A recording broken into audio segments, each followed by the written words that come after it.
Improve your food photography by planning ahead.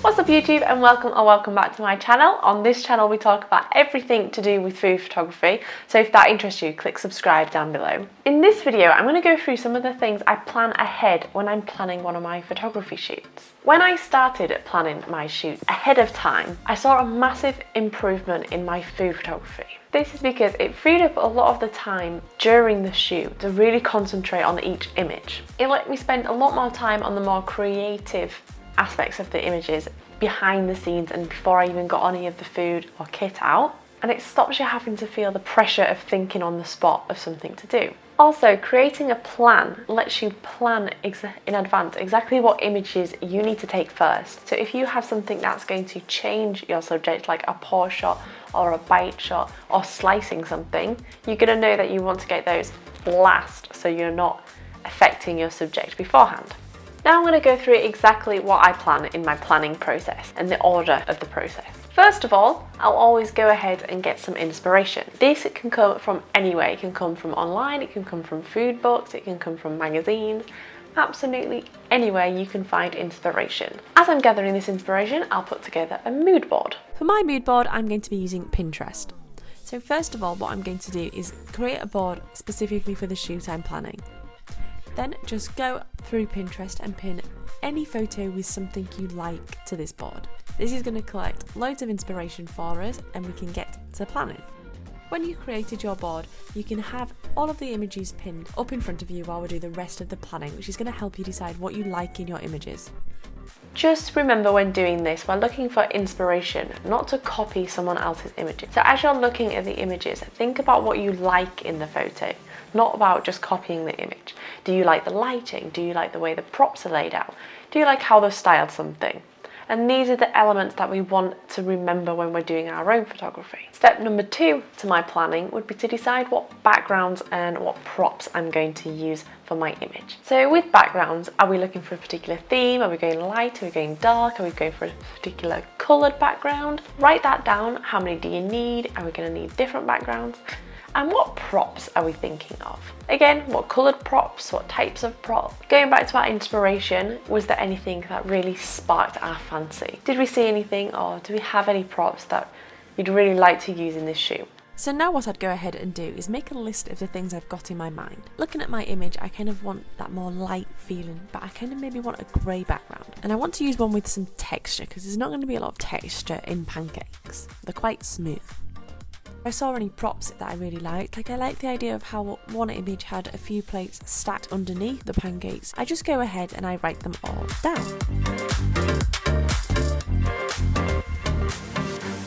Step number 3. And that is to think of the layers or the depths in the image. Are you going to have your subject underneath anything? Are you going to sprinkle anything on top of your subject?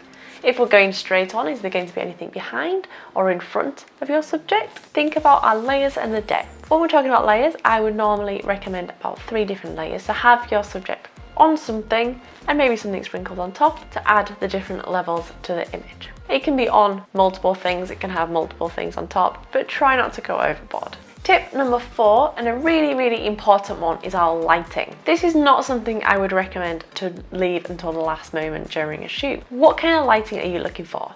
Is it hard? Is it soft? Is it natural or flash? If you're using natural light, are you putting a big sheet up in front of your window? If you're using artificial light, what modifiers like a softbox or umbrella are you going to use? Another thing with lighting to think about is, what direction do you want the light to come from?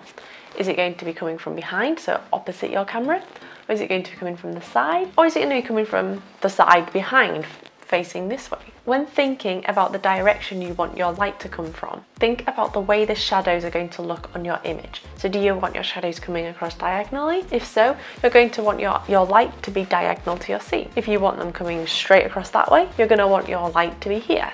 So step number 5, I'll think about different camera angles I want my subject to be taken on. So are we going for just a one camera angle, or do we want to change it halfway through? Like I said at the beginning, this helps us plan all of the shots that maybe want one camera angle, all of the shots that maybe want another camera angle in our mind, and we can make sure we get everything before swapping it over to stop you fiddling about up, down, up, down. Do you want a flat lay and a straight on? Are we going to have it slightly tilted quite a lot but not quite a flat lay? These are some really good things to think about before you actually go into the shoot, so you're ready and prepared. You don't want to decide you've done to do a straight on shoot and then not remembered you're going to need 2 backgrounds. Step number 6, and that is composition. So what composition are you going to use for your images? Are you going to be using a specific technique like the rule of thirds or the golden triangle? Are you just going to have it right in the middle? There is nothing right or wrong with composition. It's completely what you prefer, but it is a good thing to think about before you actually go into a shoot, so you've got an idea of exactly where things are going to be placed.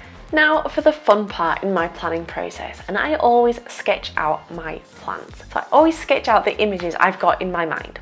It's a really good idea to visually see what you're thinking about.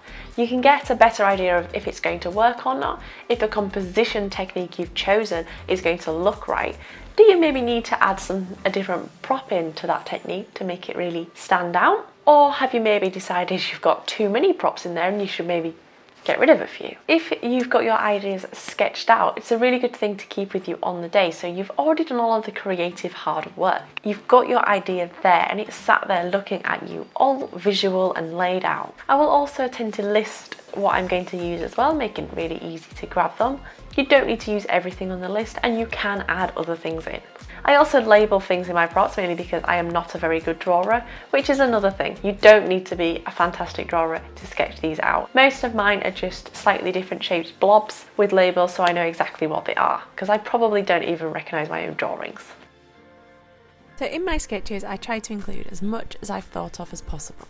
It doesn't matter if these change slightly or even quite a lot on the day, it's just getting the idea out there and onto paper.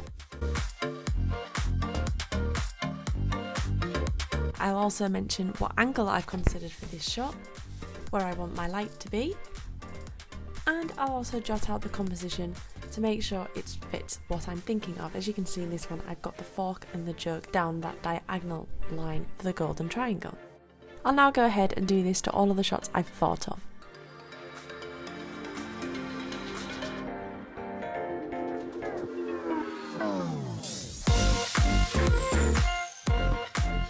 This is a really good way to help you use the composition techniques you've thought of. You can see exactly where things are going to need to be placed. So on the day, you know exactly where you want things, and it's going to make it a lot quicker and a lot easier, so you don't feel rushed especially when photographing something that maybe spoils quite quickly. You might be able to get more than one image out. Like I mentioned, your sketch doesn't need to be anything fancy. The simpler, the better. And I will also try to label my sketches from 1, 2, 3 and onwards, so again, I know exactly what order I want to shoot them in. And just remember, when you are in the shoot, you're not limited to only the things you've drawn down. If you find some quick creative inspiration, go with it, change things up, it doesn't matter. You may actually find you have more creative ideas because you've already used a lot of the creativity beforehand, days before, planning the shoots that you're now creating. If any of you do go ahead and start drawing some of your shoots out, I would love to see what you create, so tag me on Instagram at amphotographyuk and I'll definitely check them out. That is everything for today's video, guys. I hope you enjoyed it. And if you're interested in exactly how the shoot that I planned in this video turns out, then watch next week's video where I'm going to be talking all about shooting straight on. Thank you guys, bye!